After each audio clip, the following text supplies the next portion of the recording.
ఒక్కసారి కొమ్మూరి గోల్డ్ కి కాల్ చేయండి. తాకట్లో ఉన్న మీ బంగారాన్ని విడిపించి మార్కెట్ ప్రైస్ కి వాళ్ళు కొనుక్కుని మిగతా డబ్బులు మీకు ఇచ్చేస్తారు. నమస్తే, వెల్కమ్ టు మనం టీవీ. నేను యాంకర్ సిరి. ప్రస్తుతం మనతో పాటు ఉన్నారు ప్రముఖ ఆధ్యాత్మికవేత్త, వాస్తు జ్యోతిష పండితులు, అలాగే లలితాదేవి ఉపాసకులు నానాజీ పట్నాయక్ గారు. గురువు గారితో మాట్లాడదాం. గురుగారు నమస్కారం. శ్రీమాత్రే నమః.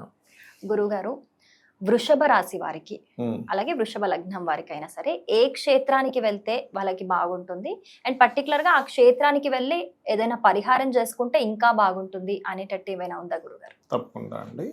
ఫస్ట్ ఆఫ్ ఆల్ వృషభం వారి యొక్క తత్వం గురించి మనం మాట్లాడుకుని వెళ్దాము. వీళ్ళకి ఓపిక ఎక్కువగా ఉంటుంది. చెప్పాలంటే మాట్లాడేటప్పుడు ఆలోచించకుండా అసలు మాట్లాడరు.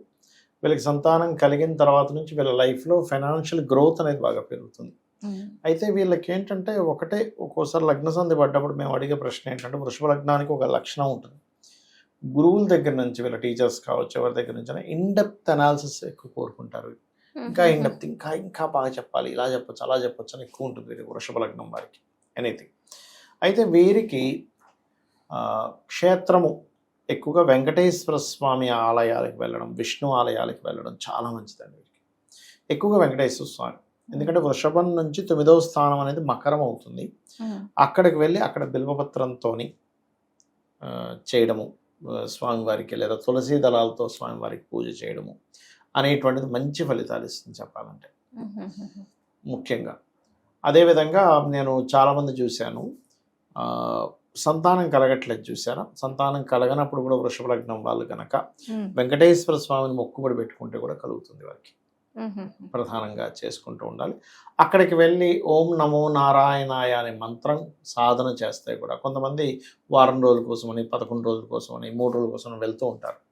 వీళ్ళు ఎప్పుడైతే ఓం నమో నారాయణాయ లేదా ఓం నమో వెంకటేశాయ ఈ నామాన్ని ఎప్పుడైతే స్మరిస్తూ ఉంటారో, ఫస్ట్ ఆఫ్ ఆల్ వీళ్ళకి అప్పుల బాధల నుంచి బయటపడతారు. ఫైనాన్షియల్ గ్రోత్ పెరుగుతుంది. అంటే ఒక్కొక్క పర్టికులర్ జాతకానికి కొన్ని క్షేత్రాలకు వెళ్ళి అక్కడ వీళ్ళు చేసే సాధన ఏదైతే ఉంటుందో ఖచ్చితంగా అది పాజిటివ్గా ఫలితం ఇస్తూ ఉంటుంది. ఆ రకంగా వీళ్ళకి ఓం నమో నారాయణాయ అనే మంత్రము, బుధుడు అధిపతి కాబట్టి, పంచమాధిపతి, ద్వితీయాధిపతి, ధనాధిపతి, ఇది ఖచ్చితంగా అప్పులను తగ్గించడము. అయితే పర్టికులర్గా అప్పులు ఎక్కువ ఉన్నాయండి అనుకునేటువంటి వారు ఓం అపర్ణాయన మహామంత్రం చేసుకోవాలి అక్కడికి వెళ్ళి, లేదంటే ఇది చేసుకోవచ్చు. చేస్తూ వీలైనంత మట్టుకు వీళ్ళు పాయసం ఉంటుంది, పాయసము లేదా పెసరపప్పుతో చేసిన పదార్థం ఏవైతే ఉంటుందో, పెసలతో చేసిన పదార్థాలు, వీటిని నైవేద్యంగా పెట్టి పంచిపెట్టినట్లయితే కూడా మంచి ఫలితం వస్తుంది. అది ఇంట్లో ఉండి కూడా చేసుకోవచ్చు గురువు? ఇంట్లో ఉండి కూడా చేసుకోవచ్చు. క్షేత్రానికి వెళ్ళడం అయితే క్షేత్రానికి వెళ్ళడము, ఇంకా లేదంటే ఇంకా ఎక్కువగా ఉందండి, మా కర్మ ఎక్కువగా ఉంది, కొంతమంది అంటూ ఉంటారు ఏమిటోనండి ఎన్ని క్షేత్రాలు వెళ్ళినా ఏం అవ్వట్లేదు అన్నప్పుడు, శనగలు ఉంటాయి చూసారా, శనగల్ని ఉడికించి మనం ప్రసాదంగా తయారు చేస్తాం చూడండి, అలా గనక పంచితే ఖచ్చితంగా మంచి ఫలితాలు ఉంటాయి. శనగలు ఉడికించేసి ఒక ఇంత ఇంత ఇంత ఇది చేసి కొంచెం గుప్పిడిగా ఇస్తూ ఉంటాం. అలా గనక ఏదైనా ఆలయానికి వెళ్ళి చేయడము, అంటే వెంకటేశ్వర స్వామి ఆలయాలు ఉంటాయి మనకి ఇంటి దగ్గర. ఇప్పుడు కొంతమందికి అందరికీ తిరుపతి వెళ్ళేంత స్తోమత ఉండకపోవచ్చు, సమయం ఉండకపోవచ్చు, లేకపోతే తీసుకెళ్లే వాళ్ళు లేకపోవచ్చు. బాగా ఏజ్డ్ పర్సన్ ఎవరో చూశారు కానీ తీసుకెళ్ళడానికి ఎవరు ఉండరు, వాళ్ళు సింగిల్గా ప్రయాణం చేయలేరు, వాళ్ళకి అన్నీ తెలియదు.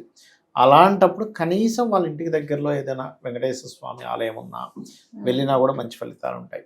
సరే, మరి క్షేత్రం అంత ఫలితం వస్తుందా అంటే, అక్కడికి వెళ్ళి దీపారాధన ఎక్కువగా చేయాలి వెంకటేశ్వర స్వామి ఆలయంలో. లేదా నువ్వుల నూనె ఉంటుంది కదా, ఆ నూనెని ఆ ఆలయంలో వాడుకోవడానికి ఇచ్చినా సరిపోతుంది. అంత దూరం వెళ్ళలేము, ఓపిక లేదు, లేకపోతే నడవలేని స్థితిలో కొంతమంది ఉంటారు. అలాంటప్పుడు మీకు దగ్గరలో, అతి దగ్గరలో ఉండే వెంకటేశ్వర స్వామి ఆలయానికి వెళ్ళి అక్కడ నువ్వుల నూనె శనివారాలు ఇస్తూ ఉంటే కూడా చాలా అంటే చాలా బాగుంటుంది.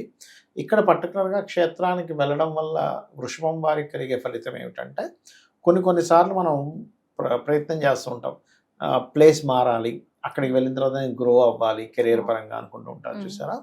అలా ప్లేస్ మారి గ్రో అయ్యేటువంటి యోగాన్ని వెంకటేశ్వర స్వామి వీళ్ళకి కలిగిస్తాడు. 9 and 10th లాంటి కదా అక్కడ శని కారకత్వం అయింది కాబట్టి అలాంటి వీళ్ళకి ఫలితాలు చక్కగా వస్తాయి. ఇక్కడ మరొక విషయం ఏంటంటే, ఈ రాబోయే నవంబర్ 15 తర్వాత నుంచి రాహువు 9వ స్థానంలోకి వెళ్తాడు. వెళ్ళినప్పుడు 1.5 year ఉంటాడండి అక్కడ. అలాంటి సమయాల్లో ఎప్పుడైనా అమావాస్య శనివారం వస్తుంది ఒక్కోసారి మనకి, శనివారం రావడం ఒక్కొక్క వారం వస్తుంది. అవును. శనివారం అమావాస్య వచ్చిన నాడు గారెలు తయారు చేయించి స్వామివారికి సమర్పించి వాటిని పంచిపెడితే ఇంకా మంచి ఫలితము. అదేవిధంగా శనివారం అమావాస్య వచ్చినప్పుడు వీళ్ళకి పర్టికులర్గా ఈ రాబోయే 1.5 year, అంటే ఎప్పుడు November 25th నుంచి రాబోయే 1.5 year పితృదేవత ఆరాధన చేయాలి వీళ్ళు ఎక్కువగా. అప్పుడు ఆ ఫలితం ఇంకా అమోఘంగా ఉంటుంది వీరికి, అంటే ఇంకా ఎక్కువ ఉంటుంది. దానివల్ల ఏంటంటే ఇప్పుడు సహజంగా 9th house లో రాహు సంచరించేటప్పుడు ఏంటంటే విదేశాలకు వెళ్ళి అక్కడ ఏదైనా ఉన్నత విద్యల కోసం చేసే ప్రయత్నం ఫలిస్తూ ఉంటుంది. ప్లస్ దాంతోపాటు కొంచెం కెరియర్లో సెటిల్ అవ్వడము, ఈ గొడవలు తగ్గడం, ఇవన్నీ కూడా బాగుంటాయి. అంటే పితృదేవత సంబంధించిన ప్రదేశంలో మనకి 9th house లో రాహు వచ్చినప్పుడు పితృదేవతలకు చేయాలని చెప్పి శాస్త్రవచనం. చాలా చక్కగా వివరించారు. ధన్యవాదాలు. శ్రీమాత్రే నమః.